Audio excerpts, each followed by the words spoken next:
नमस्कार, मी वैशाली किरण्स किचनमध्ये तुम्हा सर्वांचे खूप खूप स्वागत आहे। आज मी तुम्हाला हेल्दी असे ॲवोकॅडोचे सॅलडची रेसिपी सांगणार आहे। चला तर मग आपण लगेच सुरुवात करूया ही सॅलड बनवायला। त्याआधी तुम्ही सबस्क्राईब केलं नसेल माझ्या चॅनलला तर माझ्या चॅनलला सबस्क्राईब करा। सॅलड बनवण्यासाठी इथे मी एक ॲवोकॅडो घेतला आहे। आता याचे साल काढून घ्यायचे आहे, तर त्यासाठी मी याला असे मधोमध कापून घेते।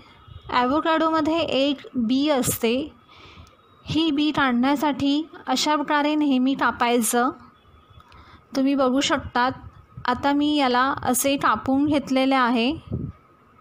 यात ही अशा प्रकारे एक मोठी बी असते। आता ही बी सुरीच्या साहाय्याने काढून घ्यायची आहे। ही बी सहजतेने निघते। तर आता ही बी मी सुरीच्या साहाय्याने काढून घेते। तर तुम्ही बघू शकतात ही बी अशी मी काढून घेतलेली आहे। ॲवोकॅडो हे खाणे शरीरासाठी खूप चांगले असते। तर आता याचे मी अशा साल काढून घेते आहे। हे अगदी सहजतेने हे साल असे निघते। ॲवोकॅडो हे चवीला एकदम क्रीम व किंवा बटरसारखे लागते। यात भरपूर प्रमाणात fibres, ions, calcium, vitamins, magnesium असतात। आता याचे असे लहान लहान काप करायचे आहे, कारण सॅलड बनवायचं आहे। तर तुम्ही तुमच्या पद्धतीने कसे पण कापू शकतात तुकडे। तर आता मी एकदम बारीक बारीक हे ॲवोकॅडो कापून घेते आहे। जर तुम्ही वजन कमी करण्यासाठी डाएट करत असाल तर तुमच्या डाएटमध्ये ॲवोकॅडोचा समावेश करा। नेहमी ॲवोकॅडो खा।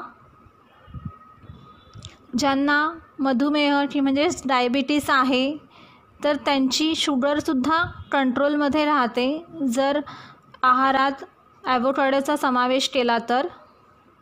आता इथे मी एक काकडी बारीक कापून घेतली आहे। एक बाउल घेतला आहे आणि त्यामध्ये मी काकडी घेतली आहे। तसेच एक टोमॅटो मी बारीक कापून घेतलेला आहे। नंतर त्यात एक बारीक चिरलेला कांदा घालायचा आहे। इथे मी लहान कांदा घेतला आहे। नंतर आता जे मी ॲवोकॅडो बारीक कापले होते ते यात घालायचे आहे। तर मी यात टाकून घेते आता या मिश्रणामध्येच। ॲवोकॅडोमध्ये कोलेस्ट्रॉल जर वाढलेले असेल आणि ब्लड प्रेशर कमी करणारे हे असे गुणधर्म असतात। म्हणजेच कोलेस्ट्रॉल जर वाढले असेल तर ते कमी करण्यास मदत होते। आता यामध्ये भरपूर अशी बारीक चिरलेली कोथिंबीर घालायची आहे।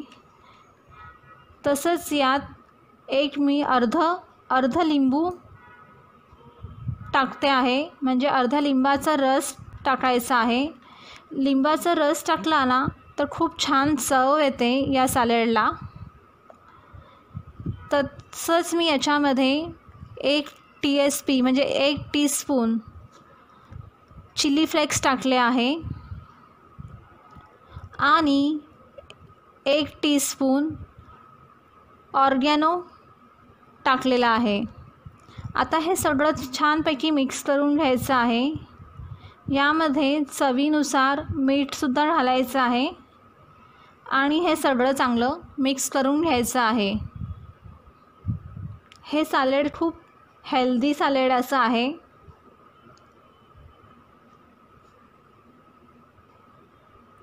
आणि चवीलासुद्धा खूप छान लागते।